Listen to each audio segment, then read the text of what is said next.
Oui, bonjour, bonsoir, bon après-midi, partout dans le monde entier, Kolanda Biso. Ça dépend de l'heure où vous avez Kolanda Biso. Alors, tozali na isengo mingi ya kozala liboso na bino na etando ike mpona kopesela bino surtout information na kosala maimata donc oyo tobengaka analyse politique. Chers dames et messieurs, na kosenga na bino kaka bo aimer, bo partager, bo katakata en morceaux. Et puis de deux, abonnez-vous massivement, clocher la cloche wana pour attention qui olali to sali élément yo zukaka information. Et c'est ça bito to senga la bino bo cloche rapé côté cloche les aux pour s'abonner. Alors n'hésitez pas de nous laisser aussi les commentaires puisque y a on des bon c'est la rabiso musala. Chers dames et messieurs, chers compatriotes, vous êtes tous sans ignorer que non musalo tozo sala ngo pona mboka na biso. Tozo sala ngo pona amour ya mboka na biso. Parce que tu comprends makambo ndenge eza koleka na kati ya mboka na biso olali lelo olamuki olali lelo olamuki olali lelo olamuki makambo eza kobima kaka olali lelo olamuki makambo ekobima kaka olali lelo olamuki makambo ekobima kaka. Alors il faut toluka moyen par tous les moyens pour me comprendre que chaque jour subit sa peine.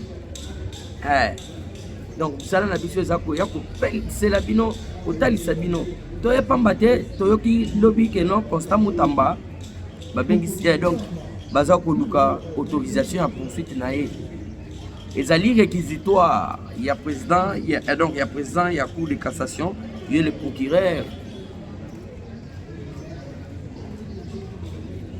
monsieur Firmin Vondu mokonzi ya cour de cassation attendi le cas réquisitoire na kati Assemblée nationale pour donc pour ça pour poursuivre soit auditionner le ministre Otozali Kobenga Constant Mutamba, ministre de la Justice et Gardiso. Chers dames et messieurs, il y a hôtel de ville que dirige Daniel Bumba Lubaki. Ok, donc hôtel de ville tout le béto paiement solo wana. Ce qui tout dit yango donc les âmes avaient makasi. Et voilà, commentez, aimer, liker, c'est ça, bah mais quand même le liker, parce que ça émission Nabino, donc chaîne Nabino P, puisque tout ça la chaîne on a pu mettre en déroute, bah Otozali Bobenga, bah via Paul Kagame, bah Paul Kagame on est surtout bozo comme on on va passer à Bambongo. Allez-y faire ceci, allez-y faire n'importe, vas-y, écrivez tout ça. Kagame le loskoza, nabatu na yowan, ou pesa kimbongo, armée numérique. Où est l'armée numérique de Paul Kagame? Cloué au sol. Laissez-moi tout d'abord commencer par cette bonne nouvelle. Les États-Unis d'Amérique, très déterminés, pour émerger à la République démocratique du Congo. Et maintenant, Trump, quand il parle maintenant pour la République démocratique du Congo, il est comme Nzembo. Il y a Moussa Bolos, il y a Marco Rubio. Donc il y a toute l'administration de Donald Trump.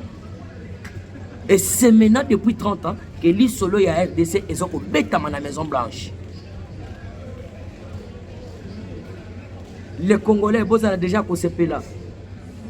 La paix a changé de camp, l'histoire a changé. Et c'est nous maintenant qui écrit. Donc, bisonnet aux ako komasko histoire na biso.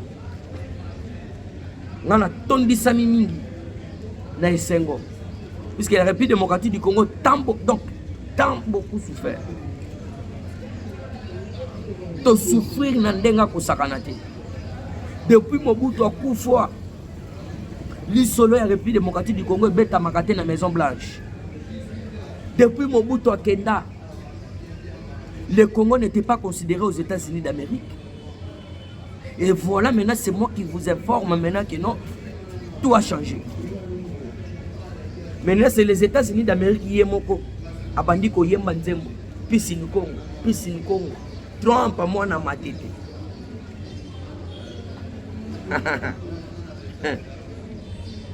Donald Trump, moi na matete. Ouh là là, faut comprendre l'air.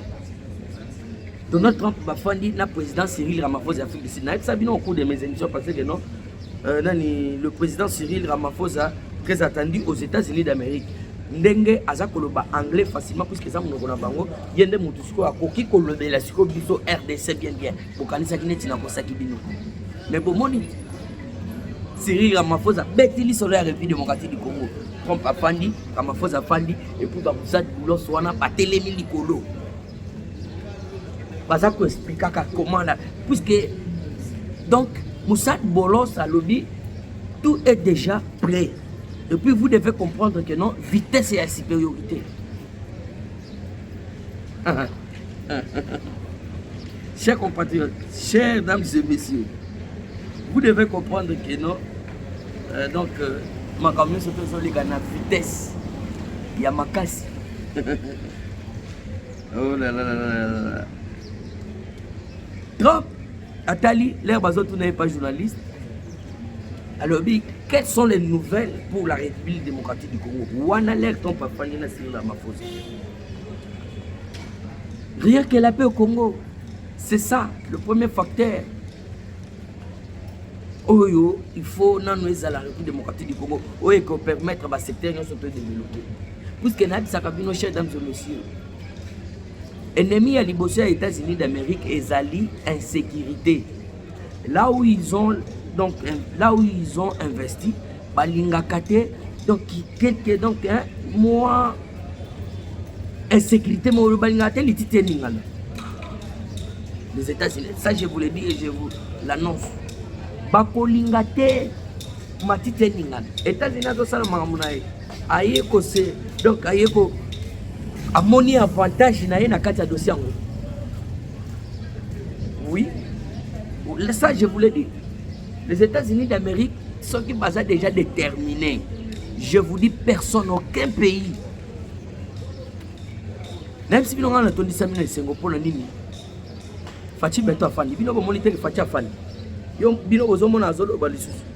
c'est le silence qui parle chez moi. Ah oui, c'est le silence. Je vous l'avais dit. Oh, Nanga, parce que vous m'abattez. Continuez à tuer. Continuez à massacrer, continuez à violer. Faites tout ce que vous voulez. Nous, on vous regarde toujours. On vous regarde. Au total, non, bino boyera bobomo. Bakombozi, oh bakombozi akindoki, oh bakombozi. Batote yote ya Bukavu, batote ya Goma. On est bakombozi. Bakombozi pas ko parler. Bananga, banani et consort. Bakombozi. Est-ce que mkombozi anaua ndugu yangu oui photo yeko la peli dans l'Israël wana puisque zamboka na ngai ka lingala te chiluba te même Swahili oui tutasemaka kabisa. Chers dames et messieurs, bakombozi oui on vous regarde toujours nanga et toute sa bande là oui faites tout ce que vous voulez tiwé le vice humain c'est-à-dire c'est la vengeance mais la paix définitive donc la paix définitive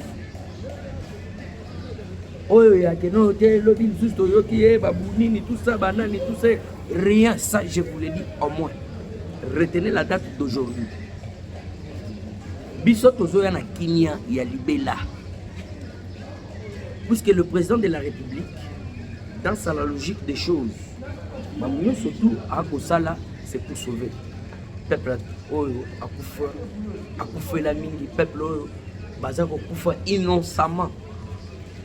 Nicolas va minérer, les politiciens, donc les individus de moins chers.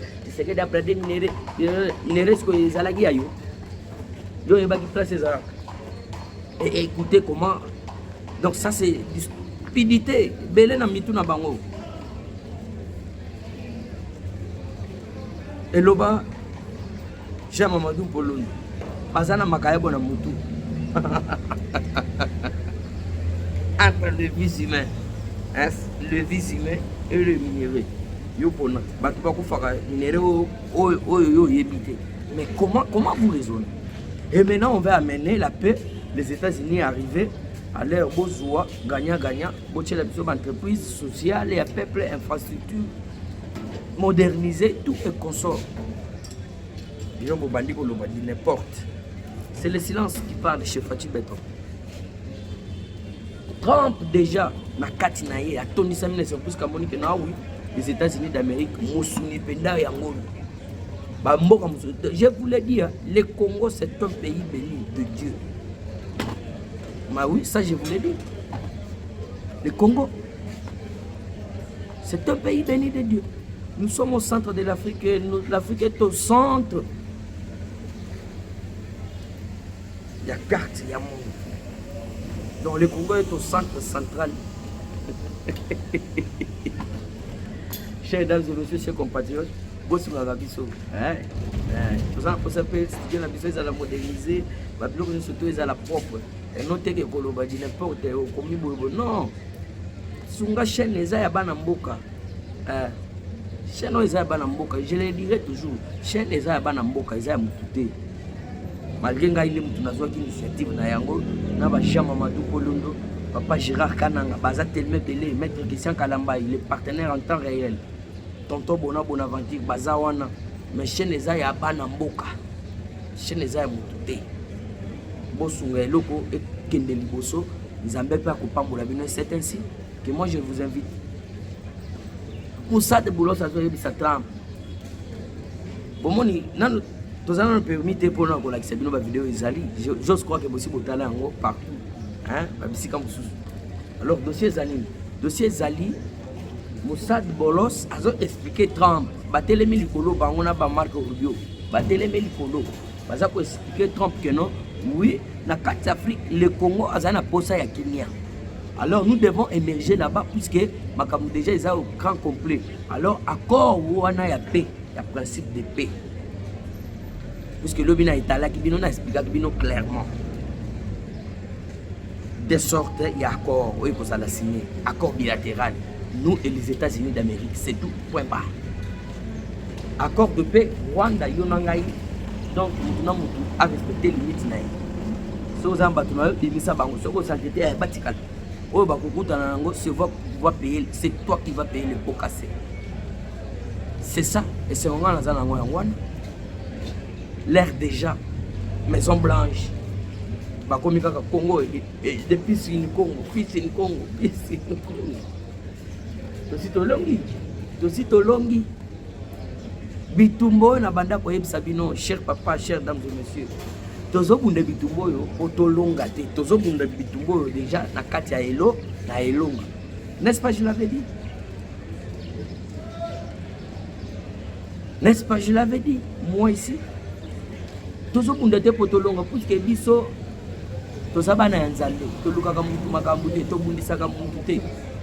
Bangonde babundisaka biso. Alors, ndenge bazosala biso bitumba donc biso déjà na elonga. Donc bitumbo tozobunda déjà na kati ya elonga. C'est bon. Et voilà, chers dames et messieurs, chers compatriotes. Donc wana to sauter to kei na sujet mususu, vous devez savoir que non makambo ndenge ezali awa eza kitoko. Merci beaucoup wana zali régime obimba caméra Fati baza wana. Donc Tokobeta siko ma solo, chers dames et messieurs, place au banda on zela yangwana. Bon permettre ngai parce que le lunette ezate on za la posani yango. OK. Tolali lobi tolamuki tokoma bangonga moko boye. Ministre il y a justice Constant Moutamba.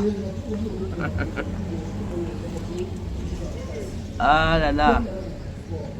Le procureur général Firmin Mbondo, il y a cour de cassation. Ayebaki bongo ko pesa lokasa réquisitoire de bayi français balinga réquisitoire et koyelaki président de l'Assemblée nationale Monsieur Vital Kamere Douakanyingiri King. Réquisitoire et Kosenga que non pas autorisé, pas poursuivre ou soit pas comment je peux dire pas auditionner hein? Comment auditionner ou soit poursuivre entre les deux. Qu'est-ce qu'on peut dire parce que il faut tout le bandenge ezaleli. Donc le procureur a lingé ayo kasiko na munoko par rapport à ba fait grave oyo bakokuta na yango monsieur Constant Mutamba, le ministre de garde et de la justice. Na yango bongo batangaki lokasa wana na Assemblée nationale ezalaki mukolo wa lobby. Alors après tout na monaki batutu ba lobby qui n'importe ba lobby ba msusu ba lobby ne touchez pas boy ba msusu ba lobby boy. Et les autres ont même évoqué na mutu na ndenge na ye. Ngai na fandi na lobby Nzambe pesanga sagesse na dossier oyo. Pour comprendre, bon, on a très bien partagé, mais commenter pour comprendre la place de Marambo. Dans le bin, peut ça sagesse, mais on peut comprendre, Nandamwa et à Maye le yo, Pessingaï, na dossier il y a Constant Mutamba. Naeko Lamuka, na 17h, 18h. Il fallait que salle l'émission, mais la salle a quitté. Pour le bin à prévenir, donc. Na yebisa kibino déjà bien avant non na pour ça la deuxième émission dès que makambo ko il fallait que tout meka ko analyser pour ça l'investigation de part et d'autre on a comme meka pour informer ba yimboka to fandi na donc na lamuki na yoke eloko zo yebisa ngai makambo ya justice kozala ni pour ni contre. Oui, Constant Mutamba, c'est mon vieux. Aza vient en gars. Vient en gars. Vous allez venir en gars à 3 ans. Ah oui. Je dois quand même vous respecter. L'air à Salaga m'a bien. Moi aussi, dans le parlement ou soit une intervention dans les médias. Donc, dans le lobby, tout se fait là comme ça. Ça, ça lui fait ma vie. Donc, on aura temps, il y a quoi que c'est que voilà, à Saliboué, à Saliboué. Mais qu'est-ce qui m'étonne? Dans mon réquisitoire, on a que non, par rapport à Nini, par rapport à que non, il y a 19 millions de dollars détournés. Bon, il va virement, parce que ça va virement des comptes. Bon, ça va virement. Parce que ça va virement des comptes. Dans le cas, ça va batangi na yoko yoka lisusu. Balobi était prison, il fallait que Tongama. Bon, là, c'est ça les informations. Moi, je ne peux pas dire charlatan, je ne peux pas dire aller nous soit tenir compte pour non. Quand il faut dire oui, oui. Quand il faut dire non, non, non, non. On appelle le chat par son nom. C'est ça. Et alors, comprenez que fallait que Tonga, la prison centrale, il y a Kisangani. Et ça, la peine là-bas, normal, il y a bien. Ça, il démoko, il y a malam. Na lokasa wana balobi ke Constant Mutamba ko kende a créer kimbala moko o tozali ko benga nini oyo entreprise société o falaki eto selon lokasa o batangi na Assemblée nationale ngai tia na Assemblée nationale. Donc marché à gré c'est ça ne va ko lo français. Marché à gré. Alors vous devez savoir carrément. Parce que Belé, par exemple, vous avez dossier ça que nous bamoni que Mutamba alingia longo Kabila immunité pour bakanga Mutamba yangwana bo fabriquer les dossiers yangwana que non asamba pour bamoni que akomi ko bonani ko créer les dossiers pour bamoni que yé akomi ko linga kanga Kabila au bo n'importe donc lobby il faut attirer beaucoup d'attention à maman. Et si tu peux y avoir un bébé, voilà, Mutamalinga Kanga Kabila, Yangono Moni, fermez vous, Yepe Moutoua Kabila, Monique Pakomiko Kanga Kabila, Yangona Moïte Moutamba comme ça, il faut dans tout le non. Qu'est-ce que vous rencontrez? Qu'est-ce que vous êtes en train de. Donc, nous disons de nous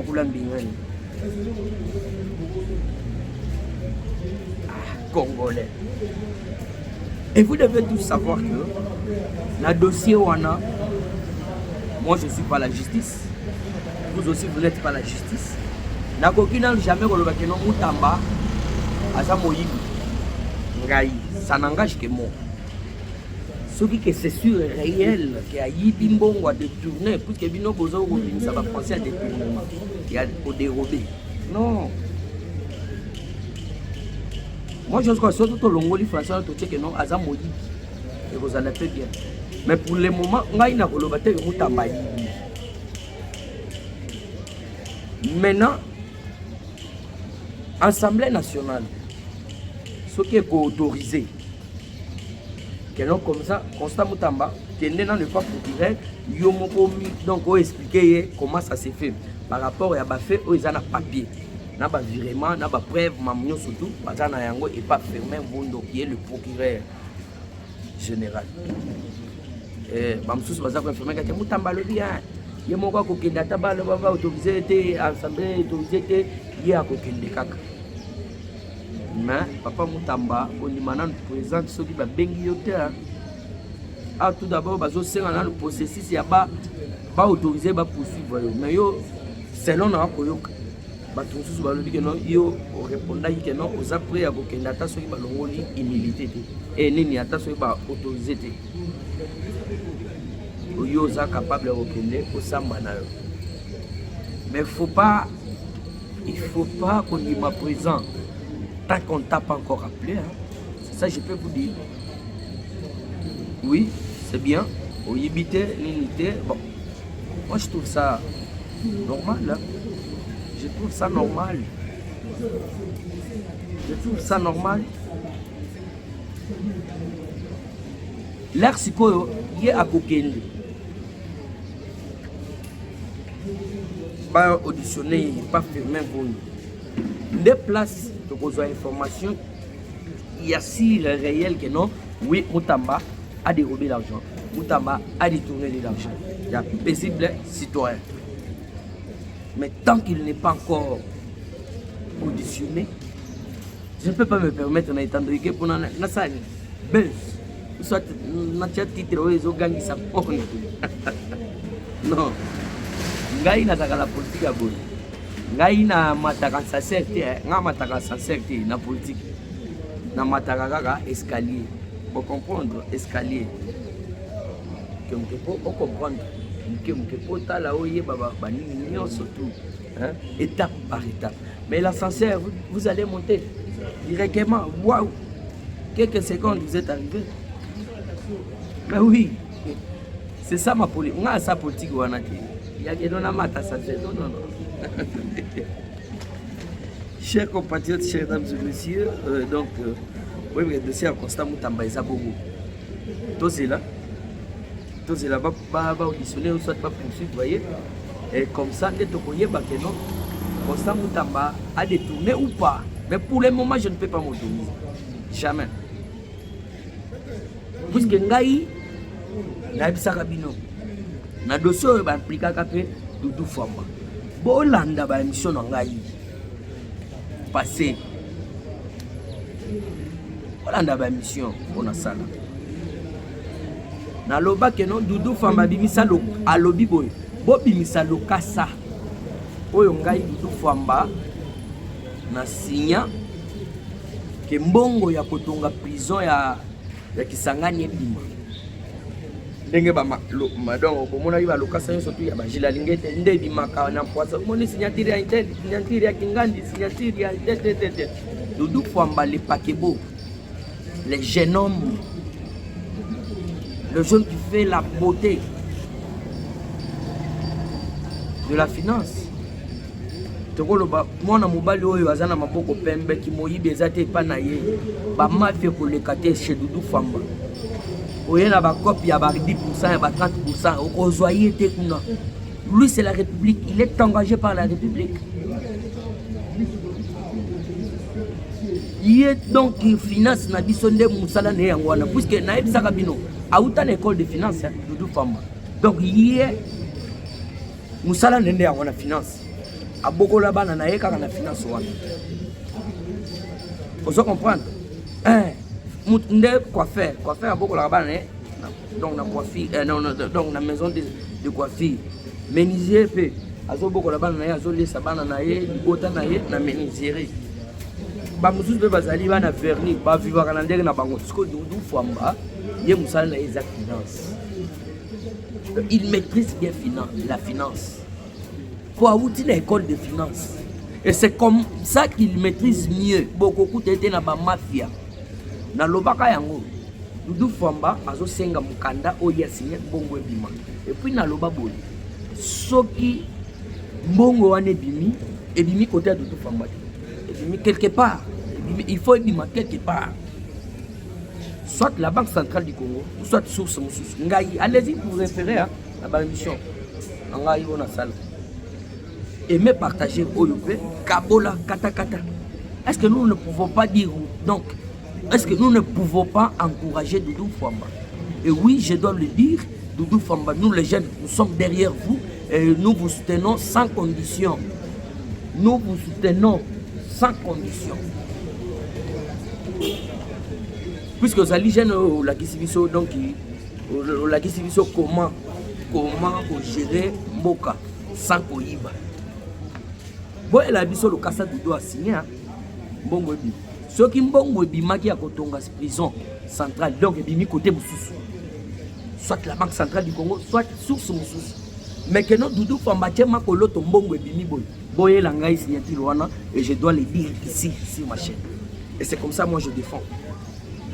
C'est comme ça. C'est ça ce que je peux vous dire. Et voilà, chers dames et messieurs, ça coupe ça Algérie Motebele place aux Ali. Au Kolanda biso na moni déjà na etandoike en direct. Voilà. Wana na base bien que non toyokani. Il y a dire exacté. C'est ça. Vous soutenez moi na mobile Doudou Famba. Bitumba nyo soto bozo moneza pona ko bebisela bango image. Crédibilité. Parce que baza bato baza na vision ya mokonzi ya mboka. Baza bato baza na vision et le peuple d'abord et non le peuple dehors. Vous devez comprendre na maramnyo surtout ezali nde bongo. Na sauté na ke na Lumbangu dossier ya hôtel de ville. Et comme on a bongo hôtel de ville que dirige Daniel Bumba Lubaki. Que je salue en passant gouverneur numéro 1 de la ville. Le numéro 1 de la ville n'a comme on a donc à s'imprégner na dossier Banzela. Oyo ministre ya ba infrastructure fallait qu'à ça les mains. Daniel Bumba le dit hôtel de la ville fait à côté de Makambo. Et c'est ainsi que Bomoni Bumba Yemoko, le numéro 1 de la ville, de province de Kinshasa, a côté même pendant la pluie, a côté même pendant la nuit. Bon, il a quand même les soucis, hein, il a pour servir. Puisque ceux qui sont nommés Moutou, ceux qui sont pressés au salaire, il faut Otika. Et là qu'on a mis tout, il y a pas Congolais, car oui, à son époque, il a fait ceci, il a fait ça. Yangwana. Époque à Doudou Famba Tolobani. Le militaire, Bazali doublé. Et tu as mis à Congolais. Na yango pe Daniel Bumba a kotambola pona komona misala. Et j'ose croire que ce qui ministre donc ministre national de l'infrastructure a koki ko aider moi na mobali oyo. Asa ko se pomoner dans sa manière dans le tronçon Kabamba Willery. Bandanga ka tronçon oyo ya Kabamba à niveau Willery ti kitana ngo boyti place avec Bosuka. Il faut tout ça dans 2 ans. Et si le ministre de l'infrastructure a koki komona souhait wana o Daniel Bumba zanango, okoki ko aider yete na makanisi.